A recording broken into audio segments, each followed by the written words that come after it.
បាទសូមជម្រាបសួរពុកម៉ែបងប្អូនណាតាមបណ្ដាសង្គម Facebook Page ឬក៏ YouTube បាទសម្រាប់ពុកម៉ែបងប្អូនទាក់ទងនឹងចង់បានម៉ាស៊ីនកសិកម្មផ្សេងៗដូចជាម៉ាស៊ីនបោយរមន់សូនចំណីឲ្យទាក់ទងនឹងកសិកម្មពុកម៉ែបងប្អូនអាចពិគ្រោះយោបល់សិនណាចាំទិញម៉ាស៊ីនណាមួយយកទៅប្រើប្រាស់កុំឲ្យពុកម៉ែបងប្អូនខកបំណងតែពេលពុកម៉ែបងប្អូនទិញម៉ាស៊ីនណាមួយទៅប្រើប្រាស់ហើយប៉ុន្តែពុកម៉ែបងប្អូនអត់ចេះប្រើហើយម៉ាស៊ីននឹងគេតម្រូវការធ្វើអ្វីឬក៏យើងតម្រូវការទីផ្សារយើងចិញ្ចឹមសត្វឬក៏ម៉ាស៊ីនយើងប្រើប្រាស់ប្រចាំថ្ងៃណា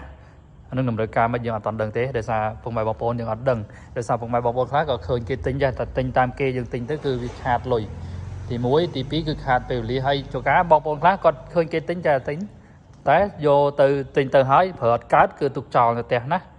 សម្រាប់ពុកម៉ែបងប្អូនដែលមានតម្រូវការទាក់ទងនឹងកសិកម្មការចិញ្ចឹមសត្វផ្សេងៗចង់បានម៉ាស៊ីនជាផលិតជាចំណីឬម៉ាស៊ីនហាន់ដាក់ស្មៅហាន់ដាក់ចេកអីផ្សេងៗក៏ពុកម៉ែបងប្អូនអាចសួរពីគ្រូយោបល់សិនឬក៏ពុកម៉ែបងប្អូនដែលមានបញ្ហាទាក់ទងនឹងម៉ាស៊ីនផ្សេងៗណា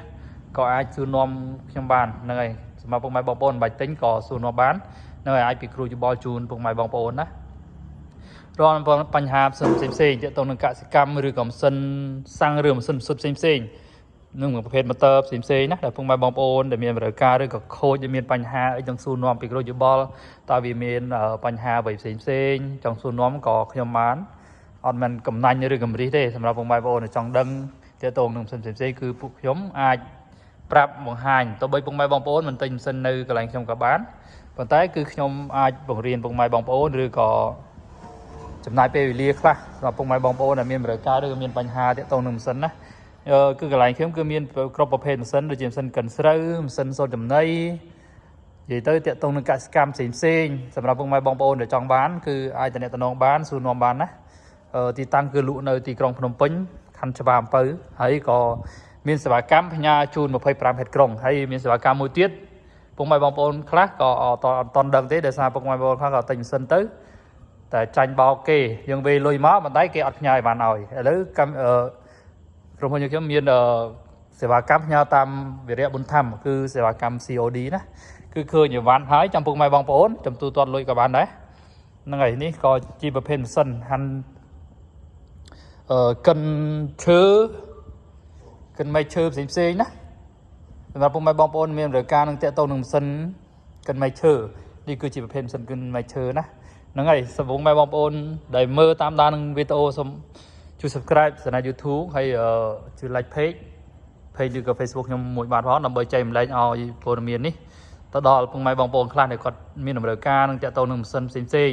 ដូចជាប្រភេទម៉ាស៊ីនកសិកម្មម៉ាស៊ីនស៊ីម៉ង់ក៏ម៉ាស៊ីនបោចរោមន់ម៉ាស៊ីនភ្ញាស់ពងមន់ក៏មានដែរណានឹងម៉ាស៊ីនស្ទូងស្រែម៉ាស៊ីនបោកស្រូវម៉ាស៊ីនសូនចំណីផ្សេងហ្នឹងហើយនឹងអរគុណអតិថិជនដែលតែងតែគាំទ្រកន្លងមកគឺគាត់ទិញហើយគាត់សួរនាំពីគ្រូយោបល់ហើយបានគាត់សម្រេចចិត្តទិញហ្នឹងហើយមុននឹងពុកម៉ែបងប្អូនសម្រាប់ចិត្តទិញម៉ាស៊ីនណាមួយគឺអាចសួរនាំពីកន្លែងខ្ញុំបាទណាតាមទូរស័ព្ទលេខគឺ